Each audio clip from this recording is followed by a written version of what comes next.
اعوذ باللہ من الشیطان الرجیم بسم اللہ الرحمن الرحیم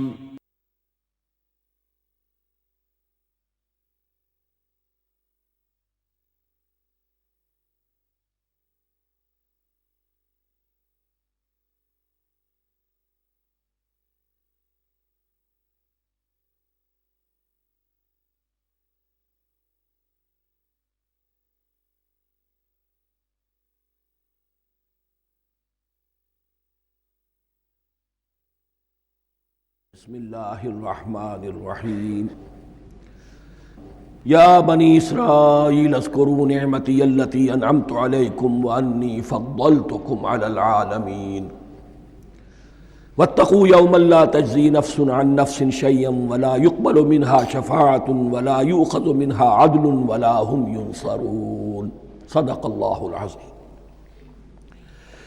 رب اشرح لی صدری ویسر لی امری واحلل عقدۃ من لسانی یفقہوا قولی۔ جیسا کہ میں نے عرض کیا تھا، سورہ بقرہ کے 5ویں رکوع سے اور 14ویں رکوع تک تو مسلسل، بلکہ 15ویں رکوع کی بھی پہلی 2 آیات شامل کرنی ہوں گی۔ یہ 10 رکوعوں سے 2 آیات زائد ہیں کہ جن میں خطاب کل کا کل بنی اسرائیل سے ہے۔ البتہ اس میں یہ فرق ہے کہ پہلا رکوع جو ہے وہ ان کو دعوت پر مشتمل ہے، نبی اکرم صلی اللہ علیہ وسلم پر ایمان لانے کی پرزور دعوت۔ بقیہ یہ 9 رکوع جو ہیں یہ ان پر فرد قرارداد جرم ہے جو عائد کی جا رہی ہے۔ ہم نے تمہارے ساتھ یہ احسان و اکرام کیا، تم پر یہ فضل کیا، یہ کرم کیا، تمہیں یہ حیثیت دی، تمہیں یہ مقام دیا، تم نے اس طور سے اپنے اس مشن کی خلاف ورزی کی، اپنے مقام اور مرتبے کو چھوڑ کر اور دنیا پرستی اختیار کی۔ یہ جو 9 رکوع ہیں ان میں بنی اسرائیل کی تاریخ کا تو یوں سمجھیے کہ ایک بہت بڑا حصہ اور نمایاں اس کے فیچرز آئیں گے، لیکن یہ سمجھ لیجئے کہ اصل میں یہ امت مسلمہ کو بھی ایک پیشگی تنبیہ ہے کہ کوئی مسلمان امت جب بگڑتی ہے تو یہ چیزیں اس میں آ جاتی ہیں۔ چنانچہ احادیث موجود ہیں حضور کی، لَيَأْتِيَنَّ عَلَىٰ أُمَّتِي مَا أَتَىٰ عَلَىٰ بَنِي إِسْرَائِيلَ حَزْوَ النَّعْلِ بِالنَّعْلِ، میری امت پر بھی وہ سب حالات وارد ہوں گے جو بنی اسرائیل پر آئے، بالکل ایسے جیسے ایک جوتی دوسری جوتی سے مشابہ ہوتی ہے۔ ایک اور حدیث میں فرمایا لَتَتَّبِعُنَّ سُنَنَ مَنْ قَبْلِكُمْ، تم لازماً اپنے سے پہلوں کی پیروی کرو گے۔ اور اس میں اس حد تک بھی آپ نے وضاحت کر دی کہ اگر وہ سابق امت مسلمہ، سابق امت، اگر وہ گوہ کے بل میں گھسی تھی تم بھی گھسو گے، اور اگر ان میں کوئی بدبخت ایسا اٹھا جس نے اپنی ماں سے زنا کیا تو تم میں سے بھی کوئی شقی ایسا ضرور اٹھے گا جو یہ حرکت کرے گا۔ اس اعتبار سے ان رکوعوں کو پڑھتے ہوئے یہ نہ سمجھیے یہ اگلوں کی داستان ہے، پچھلوں کی کہانیاں ہیں، نہیں۔ خوش طرح باشد کے سر دل براں، گفت آیت در حدیث دیگراں، یہ ہمارے لیے ایک آئینہ ہے اور ہمیں ہر مرحلے پر سوچنا ہوگا، دروں بینی کرنی ہوگی، انٹروسپیکشن، کہ کہیں اسی گمراہی میں ہم مبتلا تو نہیں۔ دیکھتے جائیے گا۔ دوسرا نقطہ پہلے سے یہ سمجھ لیجئے، یہ جو 2 آیتیں میں نے 6 رکوع کی تلاوت کی ہیں، بعین ہی یہی 2 آیتیں 15ویں رکوع میں آئیں گی، اور اس کو یوں سمجھیے کہ یہ 2 بریکٹس ہیں۔ 9 رکوعوں کا مضمون ان 2 بریکٹس کے درمیان ہے۔ یہ 2 آیتیں یہاں سے بریکٹ شروع ہو رہی ہیں، وہ 2 آیتیں ان پر بریکٹ ختم ہو رہی ہیں، بعین ہی وہی آیات۔ ایک آیت میں تو شوشے کا بھی فرق نہیں، دوسری آیت میں صرف ترتیب بدلی ہے، مضمون وہی ہے۔ اس کے مابین جو کچھ ہے، اس سے باہر یہ جو 5واں رکوع تھا، اس کے مضامین گویا کہ ضرب کھا رہے ہیں بریکٹ کے اندر کے سارے مضامین سے۔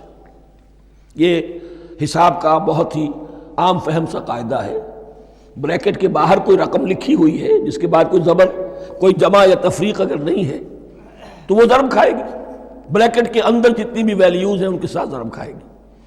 تو گویا کہ ہر قدم پر حضور پر دعوت، ایمان لانے کی دعوت اس پورے معاملے میں موجود ہے، اس لیے کہ اس میں بعض آیتیں ایسی آ گئی ہیں، ایک زیادہ نمایاں ایک کم نمایاں، جن سے کچھ لوگوں کو بھگالتا ہوا یا کچھ لوگوں نے فتنہ پیدا کیا جان بوجھ کر۔ یہ فتنہ ایک بار پیدا ہوا تھا اکبر کے زمانے میں دین الہی کی شکل میں، کہ صرف خدا کو مان لینا، آخرت کو مان لینا اور نیک اعمال کرنا نجات کے لیے کافی ہے، کسی رسول پر ایمان لانا ضروری نہیں ہے۔ یہ صوفیہ میں بھی یہ فتنہ بہت بڑے پیمانے پر آیا۔ مسجد مندر ہکڑو نور، مسجد میں اور مندر میں ایک ہی نور ہے، سب مذاہب ایک ہی ہے، سارا فرق جو ہے شریعتوں کا ہے، عبادت کے ظاہری شکل کا ہے، وہ ہے رسولوں سے متعلق۔ رسولوں کو بیچ میں سے نکال دیجئے تو یہ دین الہی رہ جائے گا، اللہ کا دین۔ اتنا بڑا فتنہ تھا کہ جب ہندوستان میں سیاسی اعتبار سے، حکومت کے اعتبار سے مسلمانوں کا اقتدار چوٹی پر تھا، کلائمیکس پر، اکبر اعظم، اس وقت یہ دین الہی کا فتنہ اٹھا کہ دین محمدی کا اب دور ختم ہو گیا، وہ 1000 سال کے لیے تھا، 1000 سال پورے ہو گئے، اب الف ثانی ہے، دوسرا 1000 سال ہے، اس کے لیے نیا دین ہے، اسے دین اکبری بھی کہا گیا اور دین الہی بھی کہا گیا۔ اور اس میں ایک آیت آئے گی جس سے استدلال کیا ہے کچھ لوگوں نے۔ اس صدی میں پھر یہ فتنہ اٹھا تھا گاندھی کے فلسفے کے ذریعے سے، اور ایک بہت بڑا نابغہ انسان مسلمانوں میں سے، بہت بڑا نابغہ، جینیس، ابو الکلام آزاد، وہ بھی اس فتنے کا شکار ہو گیا۔ متحدہ قومیت، چنانچہ گاندھی اپنی پرارتھنا میں کچھ قرآن کی تلاوت بھی کراتا تھا، کچھ گیتا بھی پڑھواتا تھا، کچھ اپنشدوں سے، کچھ بائبل سے، کچھ گرو گرنتھ سے۔ معلوم ہو یہ سب ٹھیک ہے، سب ایک ہے، سب لوگوں کو ایک ہونا چاہیے، ایک قوم ہونا چاہیے۔ مذہب تو انفرادی معاملہ ہے، کوئی مسجد میں چلا جائے، کوئی مندر میں چلا جائے، گردوارے میں چلا جائے، کوئی چرچ میں چلا جائے، کوئی سینیگاگ میں چلا جائے، کیا فرق واقع ہوتا ہے؟ اس کا توڑ یہی ہے کہ سمجھ لیجئے یہ جو 7 آیتیں ہیں 5ویں رکوع کی، یہ ہے بریکٹ کے باہر، اور یہ ضرب کھا رہی ہے مسلسل۔ اس بریکٹوں کے درمیان جتنی بھی مضمون آ رہا ہے وہ سب ان کے تابع ہوگا۔ گویا کہ جہاں تک حضور پر ایمان لانے کا معاملہ ہے وہ انڈرسٹوڈ سمجھا جائے گا، مقدر سمجھا جائے گا ہر مرحلے پر ان 2 بریکٹوں کے مابین۔ اب چلیے بسم اللہ۔ یا بنی اسرائیل اذکروا نعمتی التی انعمت علیکم وانی فضلتکم علی العالمین۔ اے اسرائیل کی اولاد، یاد کرو میرے اس انعام کو جو تم پر ہوا، اس کی وضاحت میں کر چکا ہوں، لیکن یہاں جو الفاظ آ رہے ہیں بہت زوردار۔ وَأَنِّي فَضَّلْتُكُمْ عَلَى الْعَالَمِينَ، میں نے تمہیں فضیلت عطا کی تمام جہانوں پر۔ یہاں ایک قاعدہ نوٹ کر لیجئے، عربی نحو کا قاعدہ یہ ہے کہ کہیں ظرف جس میں کوئی شے ہے، ظرف کی جمع لے لیتے ہیں، مراد ہوتا ہے مظروف، ظرف کے اندر جو شے ہے اس کی جمع۔ تمام جہانوں پر فضیلت، کیا فرشتوں پر بھی فضیلت؟ نہیں، جہان والوں پر، تمام اقوام عالم پر تمہیں فضیلت عطا کی، یہ مطلب ہے اس کا۔ تمام عالموں پر، تمام جہانوں پر، یعنی تمام جہان والوں پر، اس انسان عالم انسانیت کے اندر جتنے بھی مختلف گروہ ہیں، نسلیں ہیں، طبقات ہیں، ان میں فضیلت۔ وَاتَّقُوا يَوْمًا لَا تَجْزِي نَفْسٌ عَن نَفْسٍ شَيْئًا، میں عرض کر چکا ہوں، اب تیسری مرتبہ پھر عرض کر رہا ہوں، اصل شیخ آخرت، محاسبہ آخرت، یہ مستحضر ہوگا تو انسان سیدھا رہے گا۔ اس میں کمزوری آ جائے، ضعف آ جائے تو باقی ایمان باللہ، ایمان بالرسالت، یہ نہ معلوم کیا کیا شکلیں اختیار کر لیں۔ دیکھیے اس آیت کے اندر 4 اعتبارات سے محاسبہ آخرت کا زور ہے۔ وَاتَّقُوا يَوْمًا، ڈرو اس دن سے، لا تجزی نفس عن نفس شیئا، جس دن کوئی جان کسی دوسرے کے کام نہ آ سکے گی،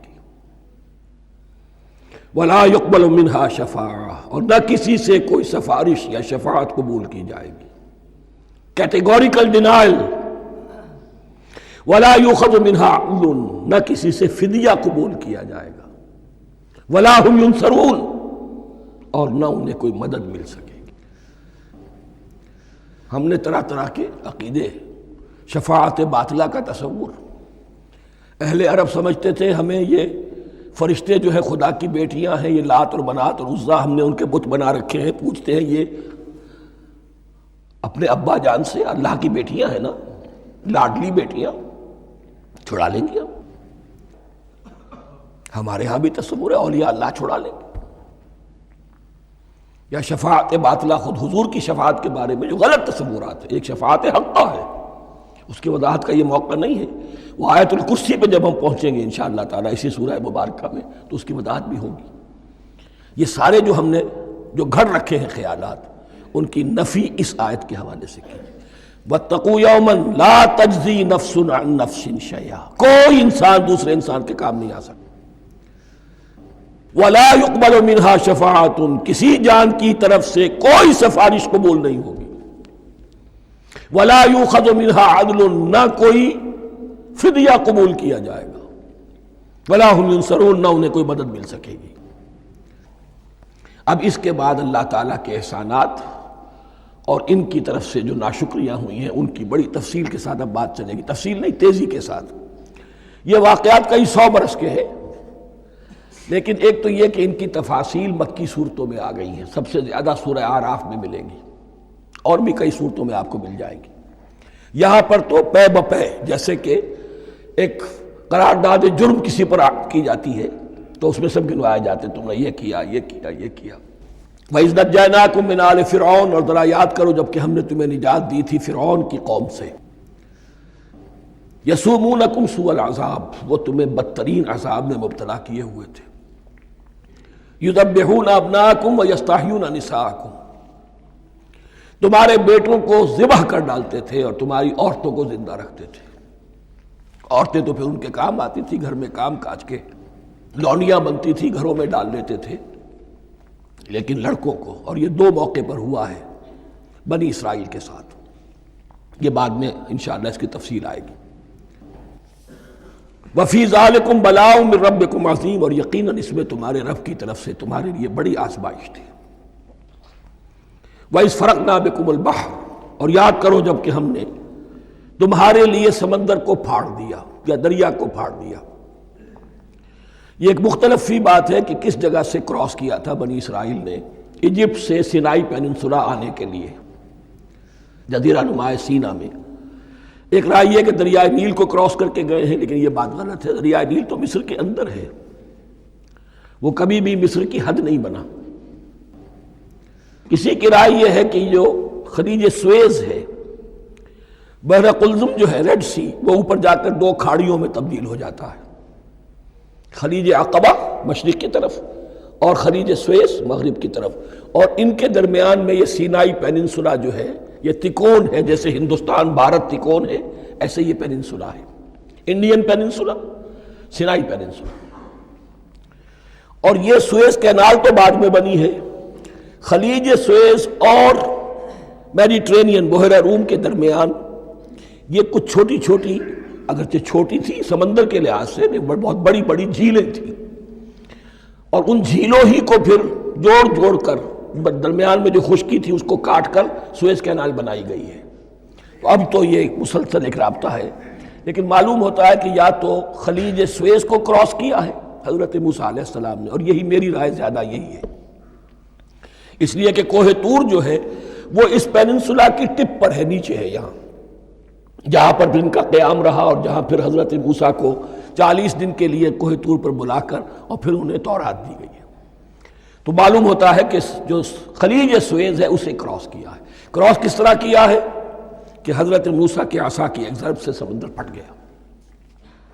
فَكَانَ كُلُّ فِرْقٍ كَالطَّوْدِ الْعَظِيمِ، دونوں طرف چٹانوں کے مانند پہاڑ کی طرح جو ہے وہ سمندر کھڑا ہو گیا، اس کے راستے سے یہ نکل گئے۔ اور پھر جب فرعون اور اپنا لشکر لے کر جب آیا ہے، اس نے سوچا ہم بھی نکل جائیں، وہ غرق ہو گئے، اس لیے کہ دونوں طرف کا پانی آپس میں مل گیا۔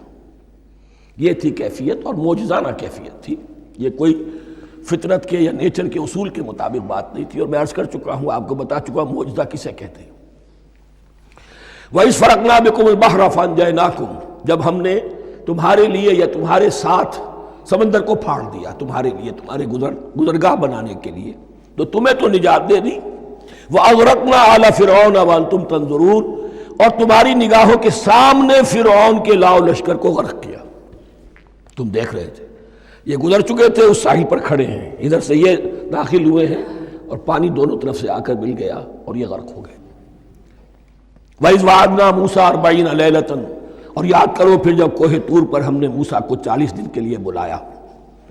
ثُمَّ اتَّخَذْتُمُ الْعِجْلَ، ان کی غیر حاضری میں تم نے بچھڑے کی پرستی شروع کر دی، اسے معبود بنا لیا، من بعدہ، اس کی غیر موجودگی میں، وَأَنْتُمْ ظَالِمُونَ، تم بہت بڑا ظلم تھا جس کا ارتکاب کیا۔ ان الشرک لظلم عظیم، عظیم ترین ظلم جو ہے وہ شرک ہے، اور شرک جلی کی یہ شکل کہ بچڑے کو پوج رہے۔ ثم عفونا عنکم من بعد ذلک، پھر ہم نے تمہیں اس کے بعد بھی معاف کیا، یہ ہمارا کرم رہا ہے، ہماری رحمت رہی۔ من بعد ذلک لعلکم تشکرون، تاکہ تم شکر کرو۔ وَإِذْ آتَيْنَا مُوسَى الْكِتَابَ وَالْفُرْقَانَ لَعَلَّكُمْ تَهْتَدُونَ، اور یاد کرو جب کہ ہم نے موسیٰ کو کتاب اور فرقان عطا فرمائی۔ یہ فرقان حق اور باطل کے درمیان فرق کر دینے والی چیز، اور کتاب عام طور پر جو آتا ہے وہ شریعت کے لیے آتا ہے، شریعت بھی دی، کتاب بھی دی، اور فرقان بھی دیا، لعلکم تہتدون، تاکہ تم ہدایت پاؤ۔ وَإِذْ قَالَ مُوسَىٰ لِقَوْمِهِ، اور یاد کرو جب کہ کہا تھا موسیٰ نے اپنی قوم سے، یا قوم انکم ظلمتم انفسکم باتخاذکم العجل، اے میری قوم کے لوگو، یقیناً تم نے اپنے اوپر بڑا ظلم کیا ہے بچڑے کو معبود بنا کر۔ فَتُوبُوا إِلَىٰ بَارِئِكُمْ، پس توبہ کرو اپنے پروردگار، اپنے خالق کی جناب میں۔ باری، باری اللہ تعالیٰ ہے، باری۔ فَاقْتُلُوا أَنفُسَكُمْ، تو قتل کرو اپنے آپ کو۔ یہ چیز جو ہے تورات میں تفصیل سے آئی ہے، قرآن میں نہیں ہے۔ اسی اعتبار سے میں نے آپ کو بتایا تھا کہ تورات کا مطالعہ اس اعتبار سے مفید ہے کہ بہت سے واقعات کا قرآن میں ذکر ہے، اجمالاً اشارہ ہے، اس کی تفصیل کے لیے ہمیں تورات سے رجوع کرنا پڑتا ہے، ورنہ یہ کہ اس آیت کا صحیح مفہوم واضح نہیں ہوگا۔ فَاقْتُلُوا أَنفُسَكُمْ، اپنے آپ کو قتل کرو، کیا مانی؟ یہ قتل مرتد کی سزا ہے۔ وہاں معلوم ہوتا ہے کہ حضرت موسیٰ نے یہ حکم دیا، 12 قبیلے تھے، ہر قبیلے میں سے کچھ لوگوں نے یہ کفر اور شرک کیا، باقی لوگوں نے نہیں کیا۔ انہیں حکم دیا گیا کہ اپنے قبیلے کے لوگ ان کو قتل کریں جو ان کے قبیلے میں سے اس کفر کے مرتکب ہوئے۔ انفسکم سے مراد یہ اپنے قبیلے کے لوگوں کو تم قتل کرو، اس لیے کہ قبائلی زندگی جو ہوتی ہے آپ کو معلوم ہے، اس میں کوئی اور قبیلہ ہاتھ لگا دے تو قبائلی عصبیت بھڑک اٹھے گی۔ 70,000 یہودی قتل ہوئے، اس سے بڑی توبہ اور ممکن نہیں، اس سے بڑا پرج، کسی بھی آئیڈیالوجیکل پارٹی کے اندر پرج بہت ضروری ہوتا ہے۔ کچھ لوگ آ گئے ایک نظریے کو قبول کر کے، رفتہ رفتہ نظریہ اوجل ہو گیا، کچھ مفادات، کچھ چودراہٹیں یہ مقدم ہو گئی، اسی سے جماعتیں خراب ہوتی ہیں، غلط راستے پہ پڑ جاتی ہیں، تحریکیں بھٹک جاتی ہیں۔ تو آئیڈیالوجیکل پارٹیز، نظریاتی جماعتیں پرج کرتی رہتی ہیں کہ جو بھی ہمارے نظریے سے ہٹ گئے اب ان کو ہم کاٹ کر علیحدہ کر۔ یہی سے قتل مرتد، تو یہ چیز حدیث میں ہے یا پھر قرآن میں یہاں ہے۔ اس حوالے سے جو لوگ ہمارے ہاں بعض علماء بھی ہیں، جدید دانشور ہیں، جو قتل مرتد کی جو حد ہے اسلام میں اس کو تسلیم نہیں کرتے، لیکن میرے نزدیک یہ شریعت موسوی کا تسلسل ہے کہ شریعت موسوی کی جس شے کو بدلا نہ گیا ہو، جس کے بارے میں صراحتاً یہ معلوم نہ ہو کہ یہ شے تبدیل کر دی گئی، تو وہ شریعت محمدی کا جز بن گئی۔ زنا پر رجم کا معاملہ بھی یہی ہے۔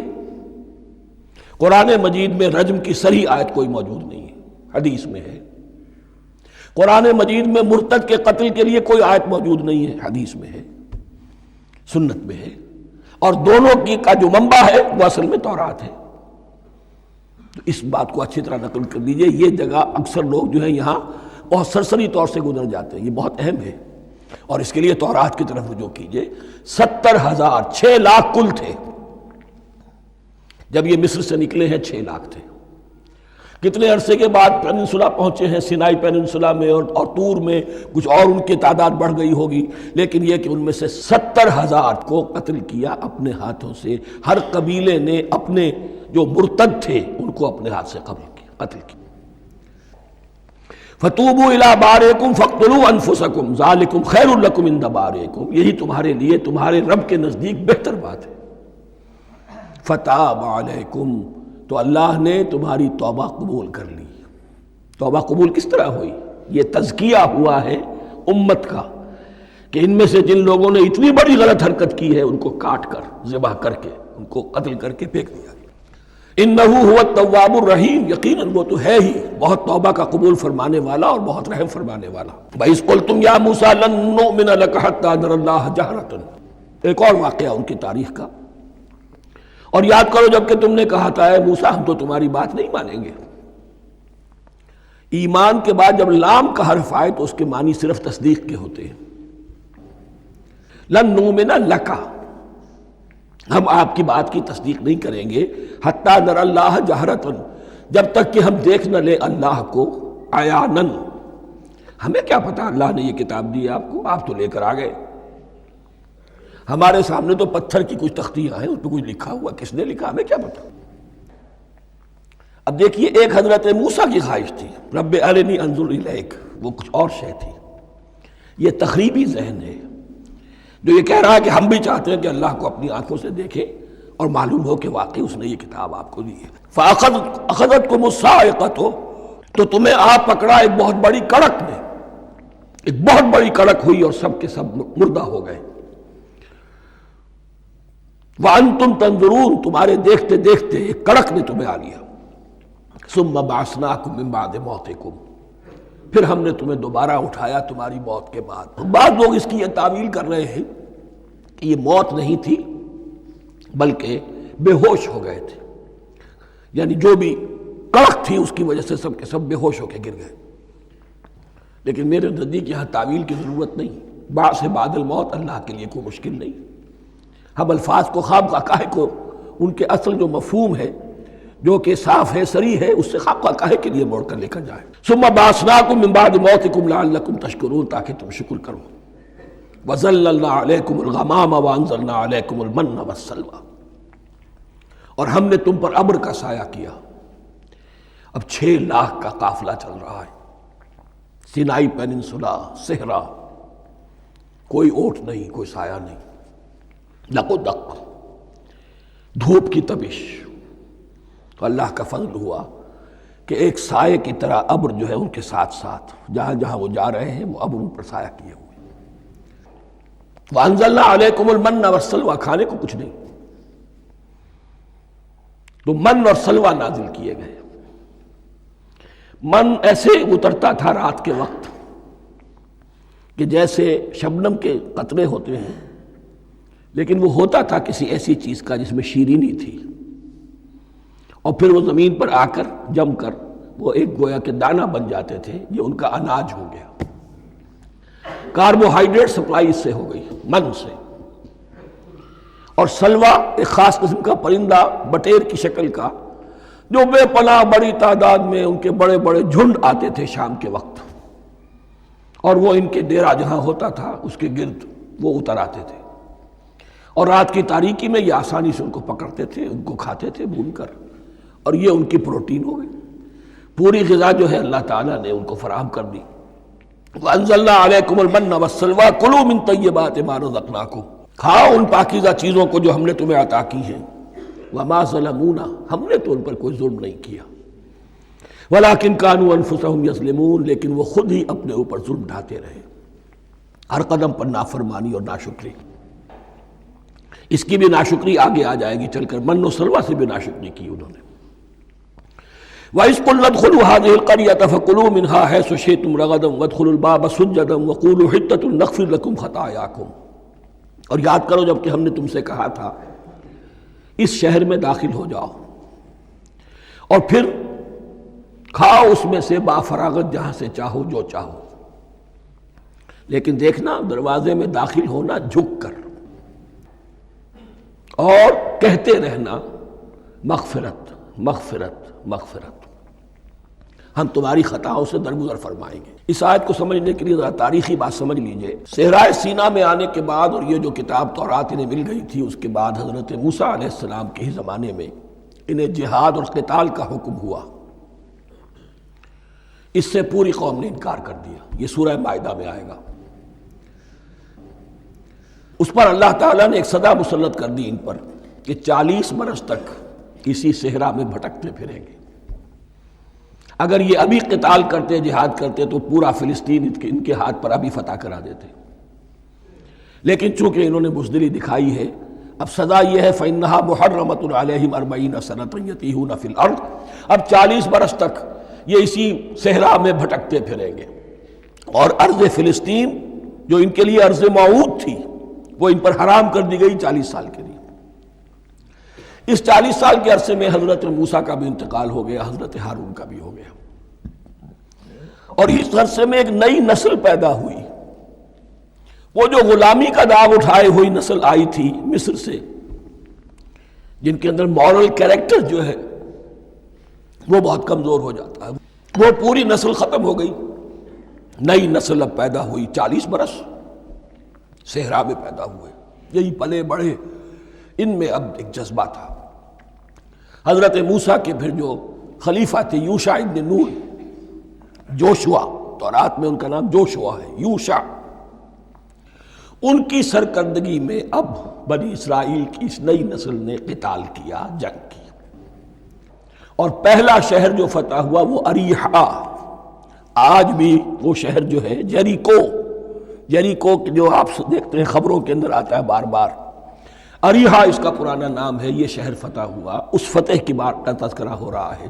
یاد کرو جب کہ ہم نے تم سے کہا تھا اس بستی میں، اس شہر میں داخل ہو جاؤ فاتحانہ، اور پھر جو کچھ یہاں ہے، جو نعمتیں ہیں، ان سے متمتع ہو، کھاؤ پیو، لیکن داخل ہونا سجدہ کرتے ہوئے، مراد کیا؟ جھک کر، یعنی ایسا نہ ہو کہ تکبر کی وجہ سے تمہاری گردنیں اکڑ جائیں، گردنیں جھکا کر اللہ کا احسان مانو، یہ نہ سمجھو کہ یہ فتح تم نے حاصل کی۔ اس کی تفسیر اصل میں نظر آتی ہے حضور کی شخصیت میں، کہ جب فتح مکہ کے موقع پر مکے میں داخل ہوئے ہیں تو جس سواری پر آپ بیٹھے ہوئے تھے، آپ کی پیشانی اس کی گردن کے ساتھ جڑی ہوئی تھی۔ یہ وقت ہوتا ہے جب کہ تکبر اور تعلی، فاتح کی حیثیت سے آنا، اور بندہ مومن کے لیے یہی وقت ہے تواضع کا، جھکنے کا۔ وَقُولُوا حِطَّةٌ، حتیٰ یحط تو کہتے ہیں جھاڑ دینے کو، تو اس کے معنی کیا ہے؟ اے اللہ ہمارے گناہ جھاڑ دے، مغفرت، اے اللہ ہمیں مغفرت، ہماری مغفرت فرما، جو خطائیں ہو گئی بخش دے۔ قولوا حِطَّةٌ، تمہاری زبان پر استغفار ہونا چاہیے، تمہاری گردنیں جھکی ہوئی ہونی چاہیے۔ نغفر لکم خطایاکم، اگر تم اس پر عمل کرو گے ہم تمہاری خطائیں جو ہیں انہیں معاف فرما دیں گے۔ وسنزید المحسنین، اور جو تم میں محسن ہوں گے انہیں اور بھی زیادہ دیں گے، اور انعام و اکرام آئیں گے۔ فبدل الذین ظلموا قولا غیر الذی قیل لہم، تو ان میں سے جو ظالم تھے، جو بد کردار تھے، انہوں نے بدل دیا، ایک اور قول اختیار کر لیا اس قول کی جگہ جو انہیں کہا گیا تھا حتہ حتہ، انہوں نے کہنا شروع کیا ہنتا ہنتا، ہمیں تو گیہوں چاہیے۔ یہ بعد میں ابھی آ جائے گا اگلے رکوع کے اندر، کہ من و سلوہ سے ان کی طبیعتیں بھر گئی تھی، ایک ہی چیز کھا کے۔ اب وہ کہہ رہے تھے کوئی چیز ہمیں جو ہے زمین کی روئیدگی میں سے، پیداوار میں سے، تو وہ ان کے زبان پر انہوں نے مذاق اڑاتے ہوئے گویا کہ حضرت موسیٰ علیہ السلام کے ذریعے سے حکم ملا ہے، استہزاء کر رہے ہیں، حتۃ کی بجائے حنتۃ۔ فانزلنا علی الذین ظلموا رجزا من السماء بما كانوا یفسقون، تو جن لوگوں نے یہ حرکت کی تھی ان پر ہم نے آسمان سے ایک بہت بڑا عذاب نازل کیا۔ تورات سے معلوم ہوتا ہے کہ پلیگ آئی، اور جنہوں نے یہ حرکت کی تھی وہ سب کے سب ہلاک ہو گئے یریکو کے اندر، بما كانوا یفسقون، بسبب اس نافرمانی کے جو انہوں نے کی۔ وَإِذِ اسْتَسْقَىٰ مُوسَىٰ لِقَوْمِهِ فَقُلْنَا اضْرِب بِّعَصَاكَ الْحَجَرَ، اب یہ پھر صحرائے سینا کا واقعات آ رہے ہیں، ان میں ترتیب زمانی نہیں ہے۔ اور یہاں کی فتح جو ہے حضرت موسیٰ کے بعد ہے، لیکن اب یہاں پہ پھر ابھی وہ جو صحرائے تیہ میں جب بھٹک رہے تھے پھر اس کا ذکر ہے۔ وَإِذِ اسْتَسْقَىٰ مُوسَىٰ لِقَوْمِهِ فَقُلْنَا اضْرِب بِّعَصَاكَ الْحَجَرَ، اور جب کہ موسیٰ کی قوم نے موسیٰ سے پانی طلب کیا۔ اب صحرا میں آپ کو معلوم ہے جہاں پڑاؤ تھا اب وہاں پانی نہیں ہے، 6 لاکھ ہو 7 لاکھ ہو کتنے افراد ہو پانی چاہیے۔ وَإِذِ اسْتَسْقَىٰ مُوسَىٰ لِقَوْمِهِ فَقُلْنَا اضْرِب بِّعَصَاكَ الْحَجَرَ، تو ہم نے کہا کہ اپنے عصا سے ضرب لگاؤ چٹان پر۔ فَانْفَجَرَتْ مِنْهُ اثْنَتَا عَشْرَةَ عَيْنًا، تو اس سے 12 چشمے پھوٹ بہے۔ فجر کہتے ہیں کسی شے کے پھٹ کر کوئی چیز برآمد ہو۔ فجر جو ہوتی ہے، فجر کا وقت رات کی تاریکی کا پردہ چاک ہوتا ہے اور سپیدہ سحر نمودار ہوتا ہے۔ فَانْفَجَرَتْ مِنْهُ اثْنَتَا عَشْرَةَ عَيْنًا، تو 12 چشمے پھوٹ بہے۔ قَدْ عَلِمَ كُلُّ أُنَاسٍ مَشْرَبَهُمْ، یہاں اناس سے کیا مراد ہے؟ ہر قبیلہ، ہر قبیلے نے اپنا گھاٹ معین کر لیا۔ 12 قبیلے تھے، اگر علیحدہ علیحدہ نہ ہوتا معاملہ، 12 چشمے اسی لیے دیے گئے کہ لڑے نہ جھگڑے نہ۔ پانی تو بہت بڑی چیز ہے، کہیں پانی پینے پلانے پہ جھگڑا اور کہیں گھوڑا آگے بڑھانے پہ جھگڑا، یہ تو قبائلی زندگی کے اندر ہوتی ہی چیزیں۔ تو اس اعتبار سے اللہ تعالیٰ نے ان کے لیے یہ سہولت کی کہ 12 چشمے پھوٹ بہے۔ قد علم کل اناس مشربہم، ہر ایک نے اپنا گھاٹ جان لیا، معین کر لیا۔ کلوا واشربوا من رزق اللہ، گویا کہ کہہ دیا گیا کہ کھاؤ اور پیو اللہ کے رزق میں سے۔ ولا تعثوا فی الارض مفسدین، اور زمین میں فساد مچاتے نہ پھرو۔ کھانے پینے کے لیے پانی بھی ادھر آ گیا، کھانے کے لیے من و سلوہ آ گیا۔ اب دیکھیے ان کی ناشکری۔ وَإِذْ قُلْتُمْ يَا مُوسَىٰ لَن نَّصْبِرَ عَلَىٰ طَعَامٍ وَاحِدٍ، یاد کرو جب کہ تم نے کہا تھا اے موسیٰ ہم ایک کھانے پر تو صبر نہیں کر سکتے، کھا کھا کے بکھتا گئے ہیں من و سلوہ۔ فَادْعُ لَنَا رَبَّكَ، تو ذرا اپنے رب سے دعا کرو، پکارو ہمارے لیے اپنے رب کو۔ یخرج لنا، وہ نکالے ہمارے لیے مما تنبت الارض، زمین کی روئیدگی اور پیداوار میں سے، نباتات ارضی میں سے، من بقلہا اس کی ترکاریاں، وقصائہا اور ککڑیاں، کھیرے اور ککڑیاں، ان سب کے لیے یہ لفظ ہے۔ وفومہا، ایک ترجمہ گیہوں کیا گیا ہے لیکن میرے نزدیک زیادہ صحیح ترجمہ ہے لہسن، اور سرائے کی زبان میں بھی اور ممکن ہے کہ سندھی میں بھی ہو تھوم، تھوم کہتے ہیں لہسن کو، یہ فوم کی بدلی ہوئی شکل ہے، اس لیے کہ یہی علاقہ ہے جس میں عرب آئے تھے، تو عربوں کی زبان کے بہت سے الفاظ جو ہیں اس سرائے کی زبان میں خاص طور پر وہ بہت زیادہ، تو تھوڑی سی شکل بدل کر وہ کافی تعداد میں موجود ہے۔ وعدسہا، اور دال خاص طور پر مسور کی، وبصلہا، اور پیاز۔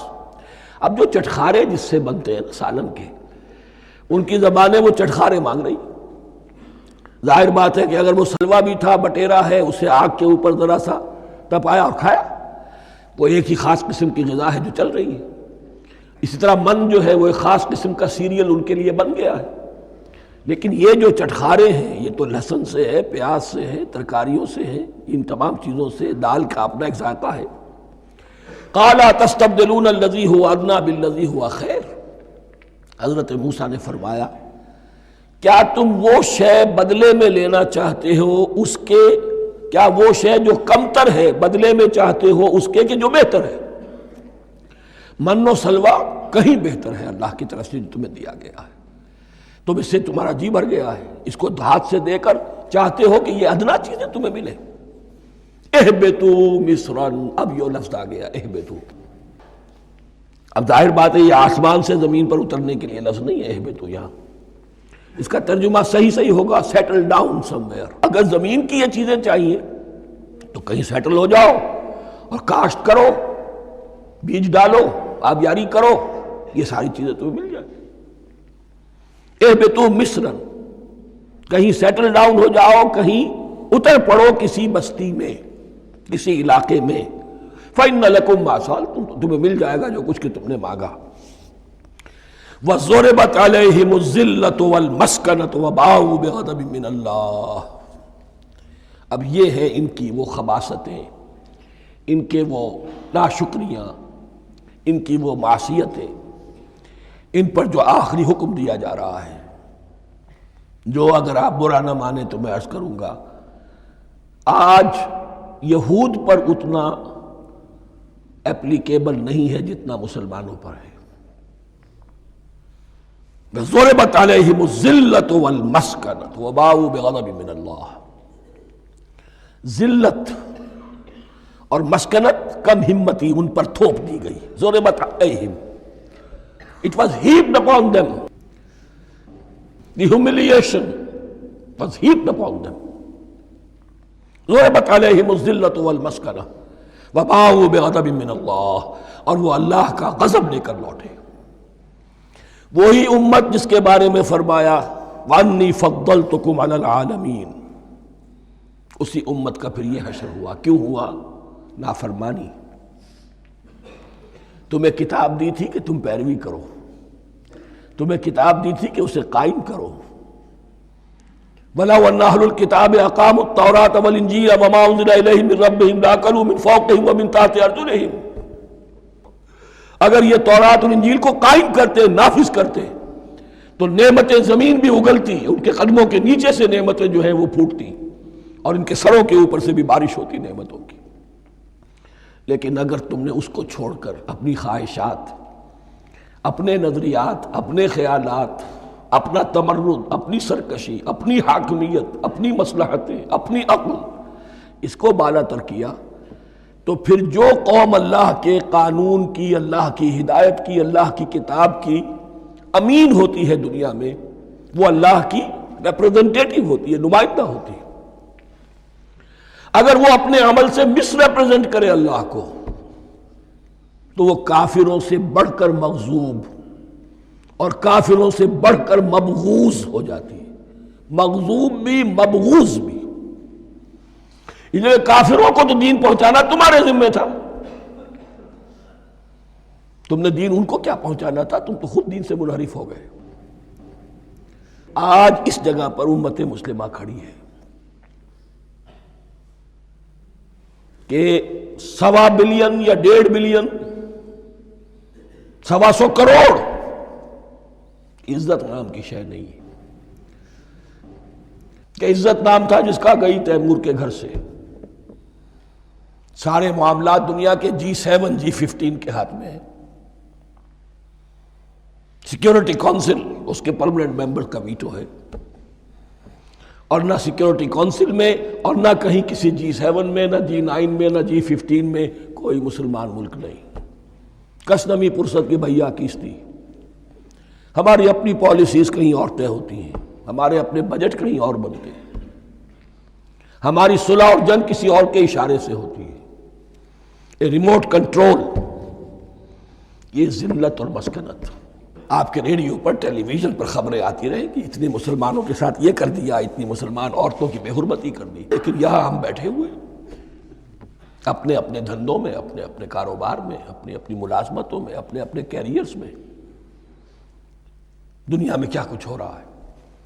بہرحال اس وقت یہ جو ہے، میں نے جیسا کہ عرض کیا تھا کہ یہ ہے تاریخ بنی اسرائیل کی، لیکن خوشترا باشد کے سر دل براں، گفت آیت در حدیث دیگراں، یہ ہمارا نقشہ ہے آج اس آیت میں۔ ضربت علیہم الذلۃ والمسکنۃ وباؤوا بغضب من اللہ۔ اور یہ کیوں؟ ذالک بانہم کانوا یکفرون بآیات اللہ، یہ اس لیے کہ وہ اللہ کی آیات کا انکار کرتے رہے۔ وَيَقْتُلُونَ النَّبِيِّينَ بِغَيْرِ الْحَقِّ، اللہ کے نبیوں کو ناحق قتل کرتے رہے۔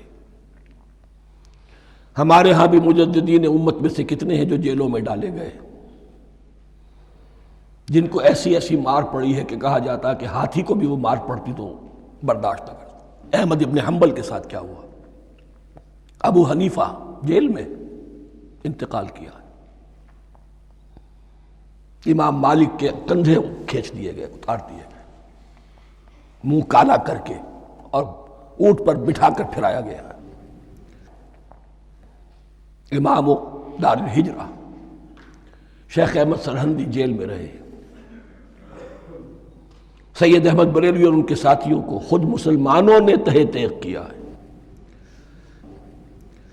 بہرحال یہ داستانیں ہیں، اب نبی تو کوئی نہیں آئے گا، ان کے ہاں نبی تھے، ہمارے ہاں مجددین ہیں، علماء حق ہیں، جیسے کہ حدیث بھی ہے علماء امتی کا انبیاء بنی اسرائیل، تو جو انہوں نے انبیاء کے ساتھ کیا ہم نے مجددین اور علماء کے ساتھ کیا۔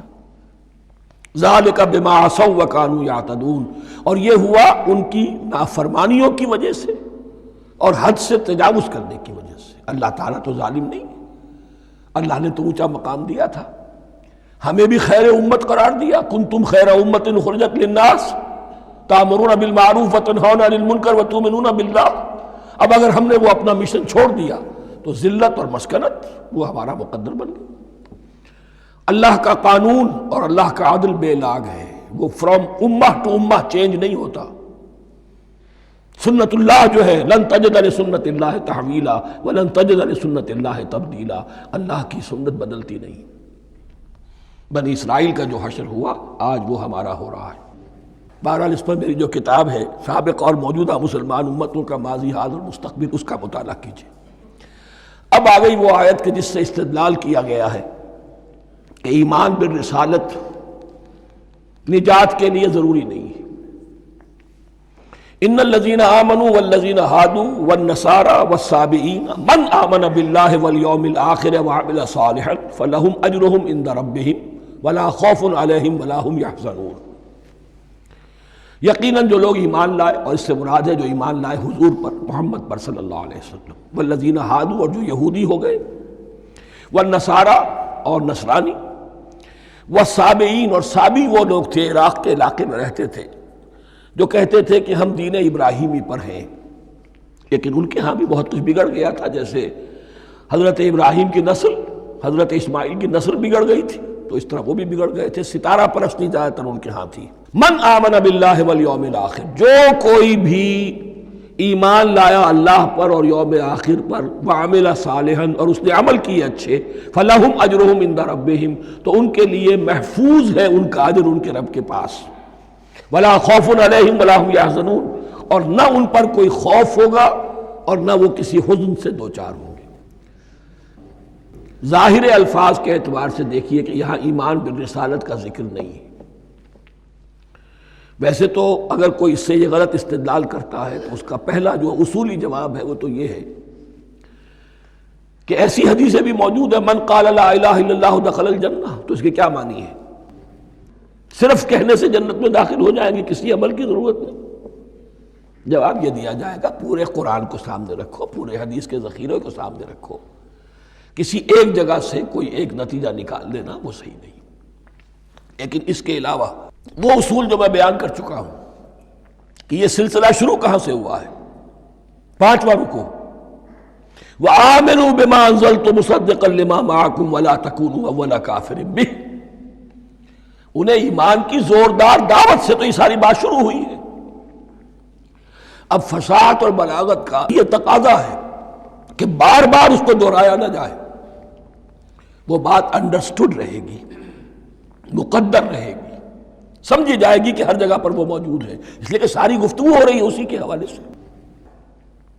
وَآمِنُوا بِمَا أَنزَلْتُ مُصَدِّقًا لِمَا مَعَكُمْ وَلَا تَكُونُوا أَوَّلَ كَافِرٍ بِهِ وَلَا تَشْتَرُوا بِآيَاتِي ثَمَنًا قَلِيلًا وَإِيَّايَ فَاتَّقُونِ۔ اس حوالے سے یوں سمجھیے اب اس آیت کو کہ یہاں پر کچھ الفاظ محذوف مانے جائیں گے۔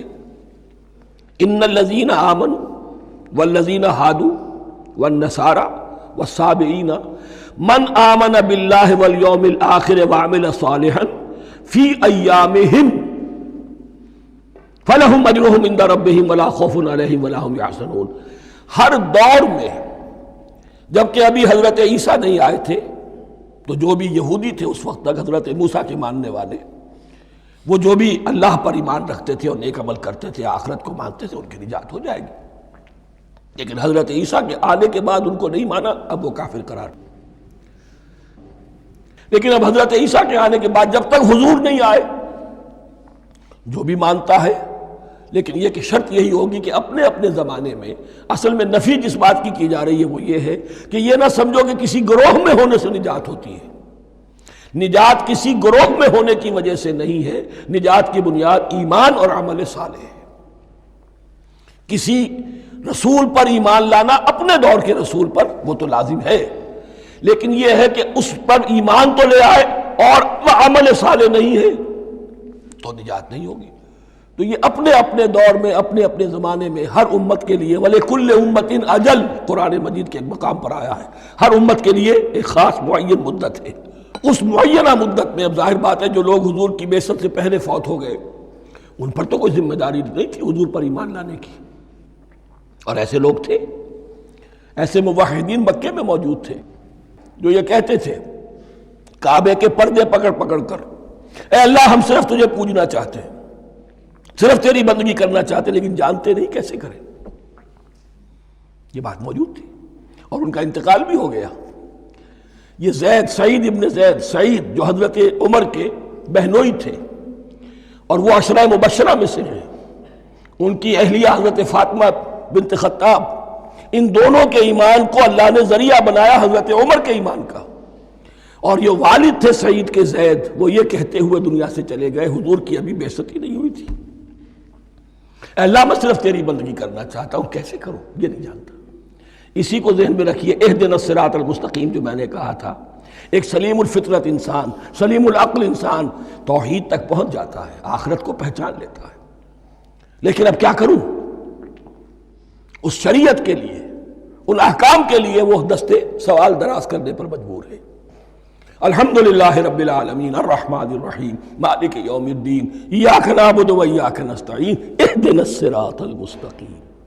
اسی صراط المستقیم کی دعا کا یہ جواب اب آئے گا، شروع ہوگا سورہ بقرہ سے، یہ کرو یہ نہ کرو، یہ فرض ہے، یہ تم پر لازم کیا گیا، یہ چیز حرام کی گئی، وغیرہ وغیرہ۔ ان الذين آمنوا والذين هادوا والنصارى والصابئين من آمن بالله واليوم الآخر وعمل صالحا، اور محذوف الفاظ فی ازمنتہم، اپنے اپنے زمانے میں، یا فی ایامہم، فلہم اجرہم عند ربہم ولا خوف علیہم ولا هم یحزنون۔ وَإِذْ أَخَذْنَا مِیثَاقَکُمْ وَرَفَعْنَا فَوْقَکُمُ الطُّورَ، اور ذرا یاد کرو جب کہ ہم نے تم سے عہد لیا، قول و قرار لیا، اور تمہارے اوپر اٹھا دیا طور کو، پہاڑ کو۔ جب تورات دی گئی تو اس وقت ایک کیفیت معجزانہ طور پر ایسی پیدا کی گئی، ان کے اوپر ایک رعب ڈالنے کے لیے اور خشیت قلب میں پیدا کرنے کے لیے کوہ طور اٹھا کر معلق کر دیا گیا۔ اس وقت کہا گیا خذوا ما آتیناکم بقوۃ، تو اس قول و قرار کے وقت ایک معجزے کی شکل یہ ہوئی تھی۔ وَإِذْ أَخَذْنَا مِیثَاقَکُمْ وَرَفَعْنَا فَوْقَکُمُ الطُّورَ خُذُوا مَا آتَیْنَاکُمْ بِقُوَّةٍ وَاذْکُرُوا مَا فِیہِ لَعَلَّکُمْ تَتَّقُونَ، پکڑو اس کو مضبوطی کے ساتھ جو ہم نے تمہیں دیا ہے، اس حدیث، اس کتاب کو، تورات کو، اس شریعت کو، ان احکام کو۔ وَاذْکُرُوا مَا فِیہِ، اور یاد رکھو اسے جو کچھ کہ اس میں ہے، لَعَلَّکُمْ تَتَّقُونَ، تاکہ تم بچ سکو۔ ثُمَّ تَوَلَّیْتُم مِّن بَعْدِ ذَلِکَ، پھر تم نے روگردانی کی اس کے بعد، اس میثاق کو توڑا، میثاق الست کو توڑا تھا، اور دوسرے یہ میثاق شریعت جو تم سے لیا گیا اس کو بھی توڑا۔ ثم تولیتم من بعد ذلک فلولا فضل اللہ علیکم ورحمتہ لکنتم من الخاسرین، پھر اگر اللہ کا فضل تمہارے شامل حال نہ ہوتا اور اس کی رحمت تمہاری دستگیری نہ کرتی رہتی، بار بار تمہیں معاف کیا، تمہیں مہلت دی، تو اگر یہ چیز نہ ہوتی تو اسی وقت سے تم خسارہ پانے والے اور تباہ ہونے والے ہو جاتے۔ وَلَقَدْ عَلِمْتُمُ الَّذِينَ اعْتَدَوْا مِنْكُمْ فِي السَّبْتِ، اور تمہیں خوب معلوم ہے تم میں سے وہ لوگ جنہوں نے سبت کے قانون کو توڑا، حد سے تجاوز کیا۔ یہ واقعہ تفصیل کے ساتھ سورہ اعراف میں آئے گا کہ ان کی شریعت میں ہفتے کا روز معین کر دیا گیا تھا، کوئی دنیاوی کام نہیں ہوگا۔ آج بھی وہ لوگ جو ہے سبت کو، جو بھی پریکٹسنگ جیوز ہیں، وہ اس کی پابندی کرتے ہیں، وہ بڑی شدت سے کرتے ہیں۔ لیکن ایک زمانے میں ایک خاص ان کا قبیلہ تھا کہ جس نے ایک بڑے ہی شرعی ہیلہ ایجاد کر کے اس قانون کی دھجیاں بکھیری، تفصیل ہم پڑھیں گے سورہ اعراف میں۔ وَلَقَدْ عَلِمْتُمُ الَّذِينَ اعْتَدَوْا مِنْكُمْ فِي السَّبْتِ، اور تمہارے علم میں ہے تمہارے وہ لوگ کہ جنہوں نے سبت کے قانون کے ضمن میں خلاف ورزی کی، فَقُلْنَا لَهُمْ كُونُوا قِرَدَةً خَاسِئِينَ، تو ہم نے کہہ دیا ان کو کہ ہو جاؤ ذلیل بندر، ان کی شکلیں مس کر دی گئی، انہیں بندروں کی شکل میں تبدیل کر دیا گیا۔ فَجَعَلْنَاهَا نَكَالًا لِمَا بَيْنَ يَدَيْهَا، پھر ہم نے اس واقعے کو یا اس بستی کو ایک بنا دیا مثال، لوگوں کے لیے ان کی عبرت کے سامان بنا دیا، ان کے لیے بھی جو سامنے موجود تھے اس زمانے کے لوگ، اور ان کے لیے بھی جو بعد میں آنے والے تھے۔ وَمَوْعِظَةً لِّلْمُتَّقِينَ، اور اسے ایک نصیحت، ایک سبق آموزی کی بات بنا دیا اہل تقویٰ کے لیے۔ وَإِذْ قَالَ مُوسَىٰ لِقَوْمِهِ إِنَّ اللَّهَ يَأْمُرُكُمْ أَن تَذْبَحُوا بَقَرَةً، اور یاد کرو جب کہ موسیٰ نے اپنی قوم سے کہا یقیناً اللہ تمہیں حکم دیتا ہے کہ گائے کو ذبح کرو۔ یہ واقعہ میں پہلے آپ کو بتا دوں، پھر ہم یہ آیات تیزی سے پڑھ لیں گے۔ بنی اسرائیل میں ایک شخص قتل ہو گیا، عامیل نامی، اور قاتل کا پتہ نہیں چل رہا تھا۔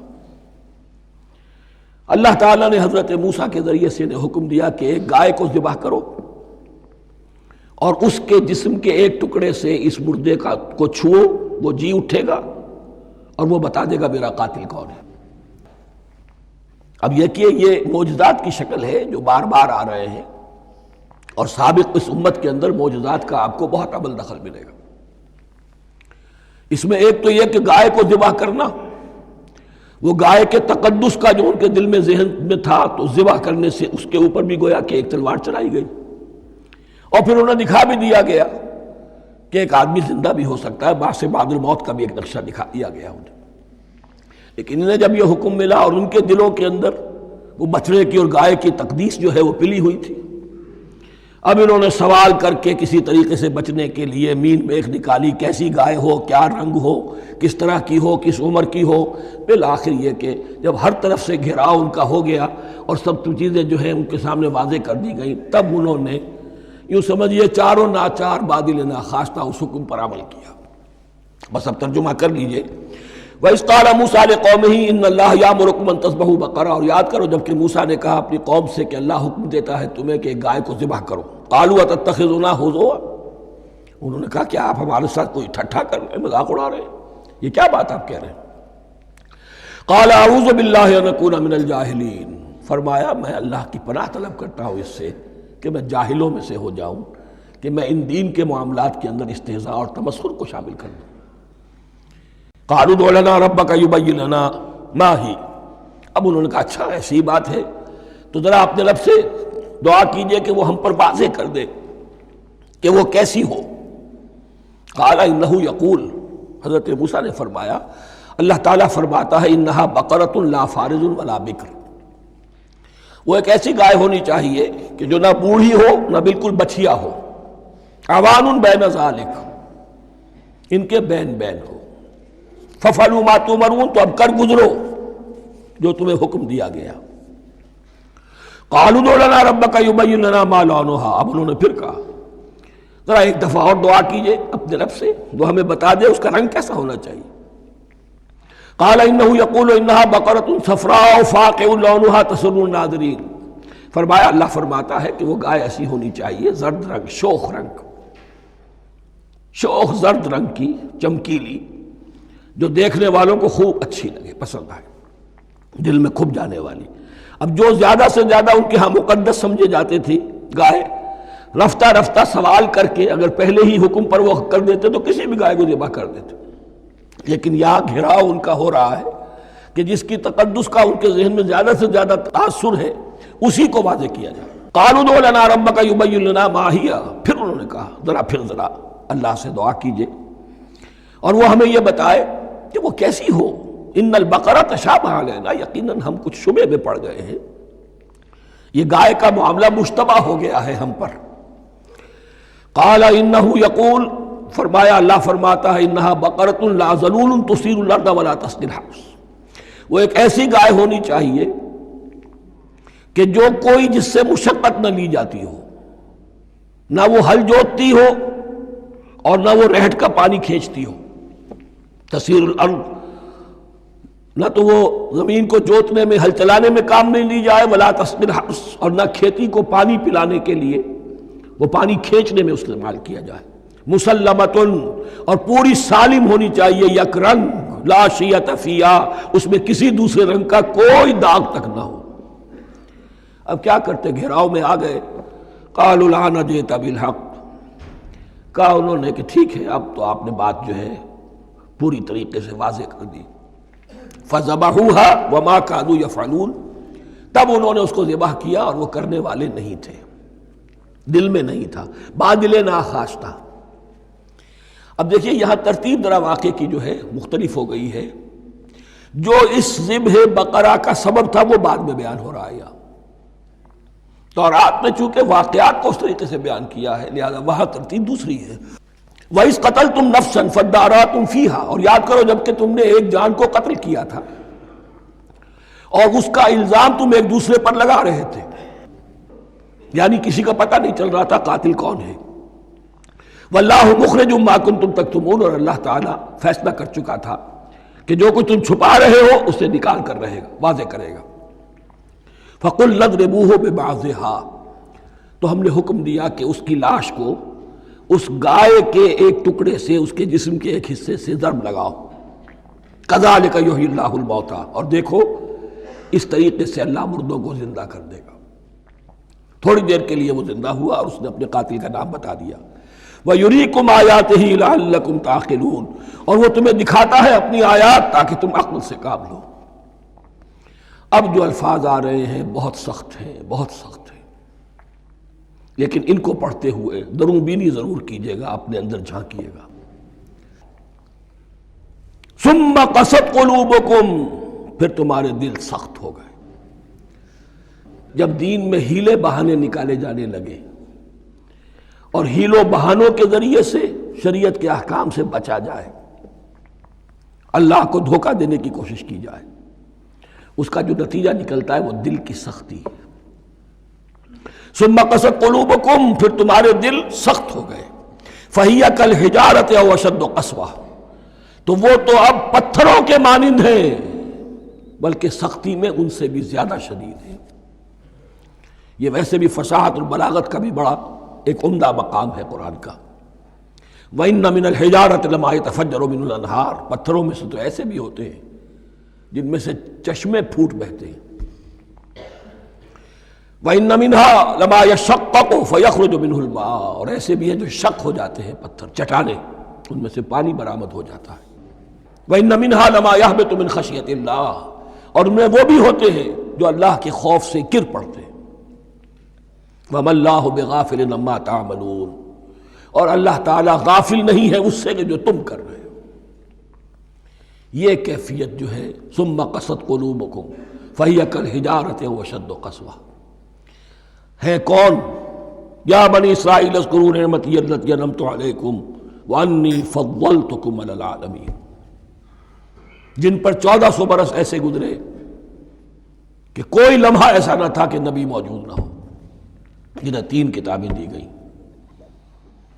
لیکن یہ کہ اپنی بدعملی، عقائد میں بھی مین بیخ کر کے اپنے آپ کو بچانے کے راستے نکال لینا، اعمال میں بھی ہیلوں کے ذریعے سے، کتاب الحیل کے ذریعے سے اپنے آپ کو ذمہ داریوں سے مبرہ کر لینا، اس کا نتیجہ پھر یہ نکلتا ہے۔ اللہ تعالیٰ مجھے اور آپ کو اس انجام بد سے بچائے۔ بارک اللہ لی ولکم فی القرآن العظیم ونفعنی وإیاکم بالآیات والذکر الحکیم۔